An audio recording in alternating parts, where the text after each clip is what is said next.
পুনৰ এটা নতুন ভিডিঅ' লৈ আহিছোঁ মই ধুন ফুকনে আৰু ভিডিঅ'টো শেষলৈকে চাব বুলি আশা কৰিলোঁ।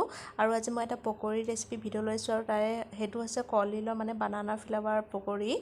আৰু তাৰ কাৰণে এটা কলডিল লৈছোঁ। কলডিলটো মই ভালদৰে ধুই ল'লোঁ আৰু ইয়াৰ বাকলিখিনি এতিয়া মই গুচাই ল'ম। এয়া সম্পূৰ্ণভাৱে মই বাকলিখিনি গুচাই ল'লোঁ, ডাঠ অংশখিনি।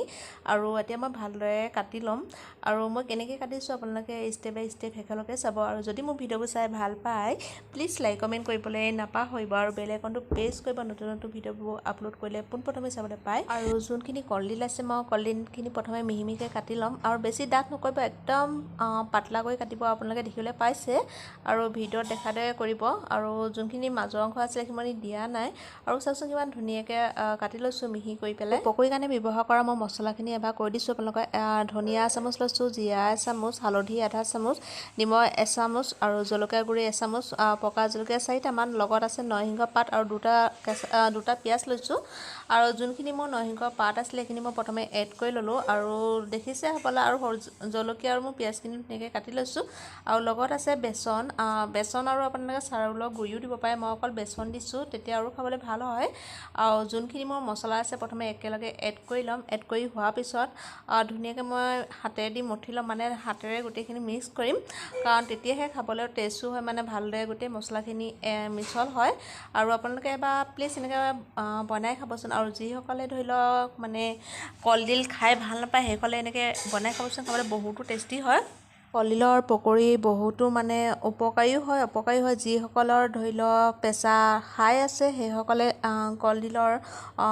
কলডিল ব্যৱহাৰ নকৰিব। আৰু যিসকলৰ ল' আছে সেইসকলে খাবও পাৰিব বাৰু ল' প্ৰেছাৰ হ'লে। আৰু মোৰ সম্পূৰ্ণভাৱে ধৰি লওক গোটেইখিনি মিক্স কৰা হৈ গ'ল। আৰু লগত অকণমান ধৰি লওক এচামুচৰ জোখৰ মই পানী এড কৰিছোঁ, কাৰণ তেতিয়াহে ভালদৰে লাগি যাব। আৰু গোটেইখিনি মই বেচন এড কৰি ল'লোঁ। যদি আপোনালোকৰ বেচন কমটি হয় তেতিয়া অকণমান এড কৰি ল'ব পাৰিব। আৰু ধুনীয়াকৈ মোৰ মঠি হৈ যোৱাৰ পিছত এতিয়া মই এখন নন ষ্টিক কেৰাহীতে এইখিনি ফ্ৰাই কৰিম। আৰু এইখিনি চাওকচোন ধুনীয়াকৈ হৈ যোৱাৰ পিছত মই নন ষ্টিক এখন কেৰাহী পাতি দিলোঁ। আৰু ইয়াত মই ধৰি লওক একাপৰ জোখত তেল এড কৰিছোঁ। আৰু তেলখিনি গৰম হোৱাৰ পিছত মই একেবাৰে গেছটো ল' ফ্লেম কৰি দিম, কাৰণ যোনখিনি মানে ধৰি লওক পকৰি আছে নহ'লে সেইখিনি নিসিজিব, সেইটো কাৰণে মই একেবাৰে ল' ফ্লেমতে সিজাম। আৰু মই পকৰিকেইটা এড কৰি দিছোঁ। আৰু আপোনালোকে গল্ডেন ব্ৰাউন হোৱালৈকে ধৰি লওক পকৰিখিনি ফ্ৰাই কৰিব। মোৰ চাওকচোন মই 4-5টামানৰ জোখত মই পকৰিখিনি দি ল'লোঁ আৰু এটা এটাকৈ হিলাই দিছোঁ। আৰু অকণমান পেষ্টটো কৰি দিব, তেতিয়া ভালদৰে সিজি উঠিব।